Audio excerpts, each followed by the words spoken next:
The storm broke with a single announcement.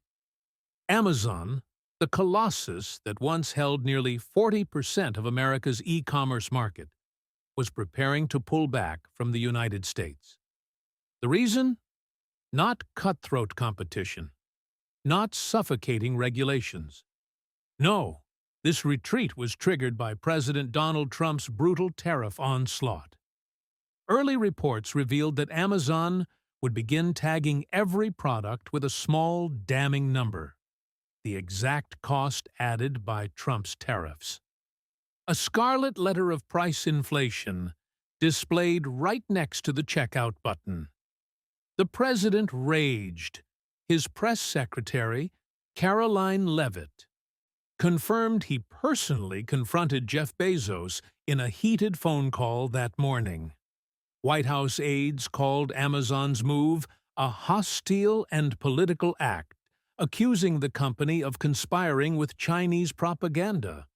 But beneath the theatrics, one fact stood immovable. The tariffs were hammering Amazon's business model. This wasn't just a squabble between Washington and Seattle. It was the unraveling of a carefully built empire. Trump's tariff regime, 10% slapped on every single import, and punitive duties soaring as high as 145% on goods from China, was less an economic policy than a declaration of war. Analysts didn't sugarcoat it. They called it what it was, a full-scale economic earthquake, shaking the pillars of global trade. The fallout was swift and merciless. Within 2 months, Amazon scrambled into survival mode, launching a restructuring blitz worth more than $13 billion in supply chain contracts. Smartphones, laptops, clothing, household staples, everything once made cheap and accessible by Amazon's logistical mastery, spiked in price. Electronics alone surged up to 25% higher, thanks to the monstrous 145% tariff on Chinese goods. For Amazon, the dilemma was brutal: absorb crushing losses or pass the pain to its millions of customers. Neither path could last. To save its skin, the company began severing ties with tariff-strangled suppliers, tearing apart long-standing contracts, and rebuilding its logistics empire from scratch. This wasn't just tinkering. It was an existential overhaul. Amazon, long hailed as the high priest of cost optimization, was being forced to abandon the very arteries that kept it alive. Bloomberg reported that the $13 billion restructuring wasn't an isolated case. It was a symptom of a disease infecting every multinational corporation exposed to America's trade volatility. The sheer scale of Trump's tariff strike was unlike anything seen before. Back in 2018, a 25% tariff on Chinese goods still left businesses room to maneuver. But 145%? That was economic napalm. Importing from China became practically impossible. Small firms crumbled, unable to withstand the squeeze. Even titans like Amazon were driven into desperate reorganization. Trump's stated goal was simple: force imports down, give domestic factories a chance to rise. But the reality was grimly different. Factories did not roar back to life. Instead, imports through U.S. ports collapsed by 15% in the first half of 2025, as Amazon and others rerouted trade through alternative gateways beyond America's reach. This wasn't just a temporary reshuffling of orders, it was a redrawing of the world's trade map. Shipping lanes that once pulsed with goods bound for Los Angeles and Long Beach were now flowing toward ports in Mexico, Vietnam, and India. The arteries of American commerce were being severed, rerouted, and replaced. Amazon's restructuring bought it time, but at a price. Entire U.S. logistics hubs, ports, trucking fleets, warehouses began to wither. The companies and workers that had fed on Amazon's relentless imports now faced declining volumes and shrinking paychecks.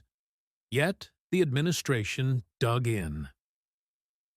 Treasury Secretary Scott Bant, defended the tariffs as leverage, insisting they strengthened America's negotiating hand.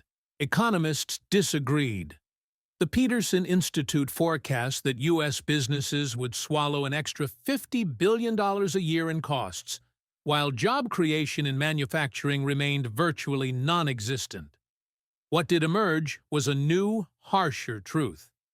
Amazon wasn't bringing jobs back to America. Quite the opposite. It was sidestepping the country altogether. Prices at checkout were destined to rise. Retail experts warned of 10–20% spikes on clothing and electronics by early 2026 if tariffs stayed locked in place. The company's $13 billion fix was nothing more than a tourniquet. The irony was grotesque. A policy sold as protecting American workers was instead tearing the floor out from under them. Ports like Los Angeles, once the beating heart of U.S. trade, were bleeding out. Container traffic collapsed by 22% in a single year, slashing demand for dock workers, truck drivers, and warehouse crews. Thousands of California families found themselves pushed to the edge of survival. Meanwhile, south of the border, Mexico surged. Amazon poured resources into new hubs in Tijuana and Monterrey, driving a projected 35% expansion in Mexico's logistics infrastructure in 2025 alone. Lower labor costs, proximity to the U.S., and favorable trade deals made Mexico irresistible. And it wasn't just Mexico.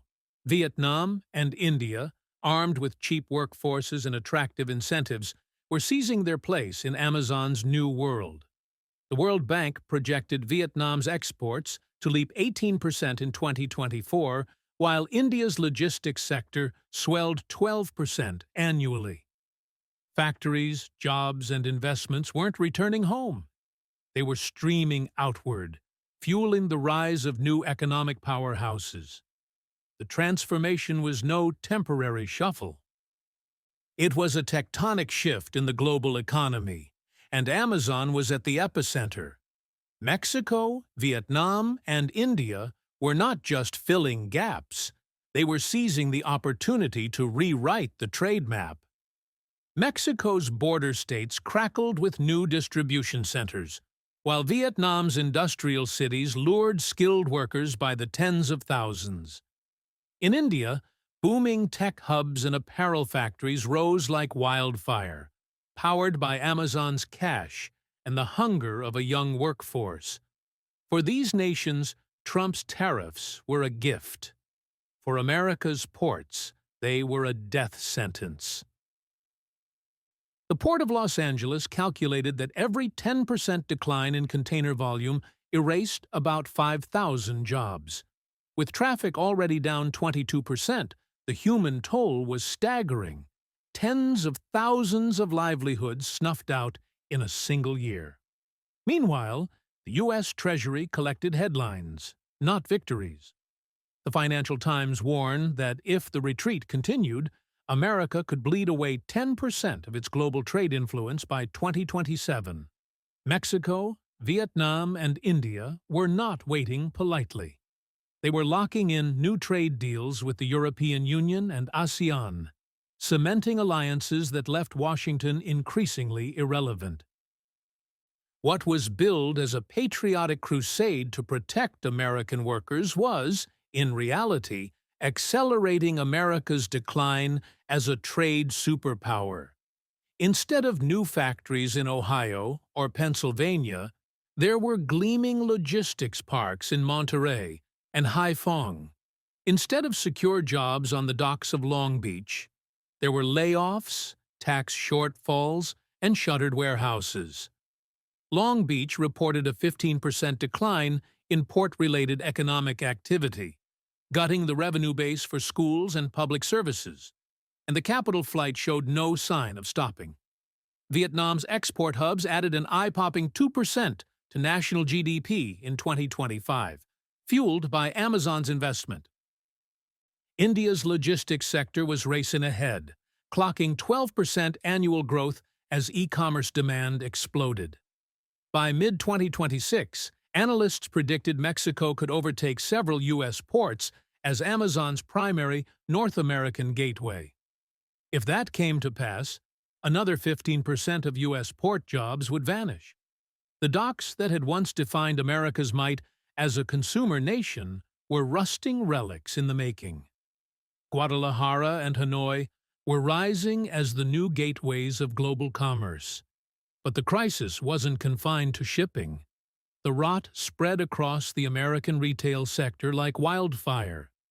Walmart, Target, Home Depot, Mattel, giants that had fed American families with cheap goods for decades, were choking on costs. Trump's 145% tariffs on Chinese imports sent shockwaves through their supply chains. Walmart admitted that prices for basics, clothing, kitchenware, had already jumped 12%, forcing it to rethink pricing strategies. Target warned of higher costs on electronics and household essentials. Home Depot braced for shortages, with certain building materials at risk of vanishing entirely. Even Mattel, the maker of Barbie, was staggering under ballooning costs and delays. This wasn't just a balance sheet problem. It was a direct assault on working families. A 12% hike at Walmart translated into hundreds of extra dollars a year for a single low-income household. Money most didn't have. A Consumer Reports survey confirmed the damage. 30% of low-income families cut food spending in 2025 just to cope. The numbers painted a bleak picture. The National Retail Federation sounded the alarm. If consumer spending dropped 10%, as many as 500,000 retail jobs could disappear by mid-2026. The cycle was vicious. Higher prices strangled demand. Businesses trimmed hours and laid off workers. Smaller shops, without the deep reserves of giants like Walmart, collapsed outright. The outlook was catastrophic. If tariffs held, retail prices were projected to climb another 15–20% by the end of 2025. The Economic Policy Institute calculated that the average household would be forced to pay $1,000 more annually, with dining and entertainment spending likely to sink 8%. The Peterson Institute warned the U.S. GDP itself could shrink by 1% in 2026 as the ripple effects spread. And then came the politics. Rising prices always hit the vulnerable first, but in this case, they cut straight into the heart of America's working class. Inequality sharpened. Discontent boiled. Experts whispered that voter rage over soaring prices could reshape the 2026 midterm elections, turning economic pain into political upheaval. Through it all, Amazon executed its quiet retreat. It wasn't abandoning the U.S. entirely, but the core of its empire was shifting abroad. The Made for America model that once defined economic policy was crumbling. In its place, a ruthless calculus of survival dictated every move. The global supply chain was being redrawn, and America was no longer holding the pen. By 2025, the writing was on the wall. Amazon wasn't just shifting strategy, it was abandoning the foundations of U.S. trade. The $13 billion restructuring blitz had been only the first phase. Analysts expected another $10 billion in supply chain contracts to be rewritten in the third quarter of 2025, further diversifying Amazon's sourcing away from America. The Pacific trade flow, once dependent on U.S. ports, was slipping toward Mexico, Vietnam, and India. And Amazon wasn't alone. Walmart, Target, and other titans of retail were preparing to follow the same path, cutting reliance on America's ports and rerouting their lifeblood to friendlier shores. If those predictions proved correct, the exodus would not just dent U.S. trade, it would redraw it. America's position as the beating heart of global supply chains would wither. The contradiction at the core of Trump's policy was now undeniable. Tariffs were sold as a shield for American workers, a hammer to bring back factories and jobs. Instead, they became a wedge, prying open the gates for corporations to move their capital abroad. Protectionism, in practice, was backfiring spectacularly. And the damage wasn't theoretical. It was brutally real. By early 2026, retail prices were already biting. Electronics, clothing, household essentials, all rising 10 to 20%. Consumers couldn't dodge the fallout. The cheapest basket at Walmart cost significantly more. A family budget cracked under the weight of inflated bills. The irony was cruel. Tariffs designed to protect the working class were squeezing them to the breaking point. Meanwhile, geopolitical fault lines deepened. China, once the target of Trump's tariff strike, pivoted swiftly, sealing new trade deals with Europe and Asia. Far from being weakened, Beijing was embedding itself into alternative networks, while the U.S. found itself increasingly sidelined. Amazon's decision to cut reliance on Chinese suppliers was not a victory for Washington. It was another step in America's retreat. The ports of Los Angeles and Long Beach bore the scars. Once titans of global shipping, they were shadows of themselves. Reuters reported container traffic through Los Angeles had collapsed by 22% in a single year. Every missing ship meant fewer jobs, fewer hours, fewer paychecks. Dock workers, truck drivers, warehouse staff, tens of thousands of families were left scrambling. Across the border, Mexico was roaring ahead. Bloomberg forecast a 35% expansion in logistics infrastructure in 2025 alone, driven largely by Amazon's massive demand. In Monterrey and Tijuana, new warehouses sprang up like fortresses. Factories multiplied. Construction cranes carved new skylines. Vietnam, too, was reaping the rewards, with exports projected to jump 18% in 2024, and India's logistics sector galloping at 12% annual growth. This wasn't a temporary patch. It was a long-term commitment, a re-engineering of global commerce. Amazon's billions were pouring into foreign soil, building roads, ports, factories, and entire ecosystems that once would have risen on American ground. The U.S., meanwhile, was left with empty warehouses and thinning tax bases. Long Beach reported a 15% plunge in port-related economic activity, threatening the revenue streams that kept schools funded and city services alive. Entire communities built around trade were spiraling into decline. The geopolitical consequences were chilling, as Mexico, India, and Vietnam built tighter links with the European Union and ASEAN. The United States faced the unthinkable: exclusion from critical trade blocs. What had begun as a show of American strength was accelerating the shift of global economic power, away from Washington toward emerging centers of commerce. By mid-2026, experts warned the trend could become irreversible. Mexico was on track to handle 30% of Amazon's North American goods, a milestone that would cement its dominance while gutting U.S. port activity even further. Every container diverted south meant more jobs lost in California, more families pushed into crisis. And the pain wasn't confined to trade workers. Retail giants kept raising alarms. Walmart warned of consumer price hikes. Target admitted its shelves were thinning. Home Depot braced for missing building supplies. Even toy maker Mattel was crippled by delays and soaring costs. The low-income families who relied most on affordable goods were being hit hardest. A 12% rise in Walmart's prices meant hundreds of dollars stripped from yearly budgets.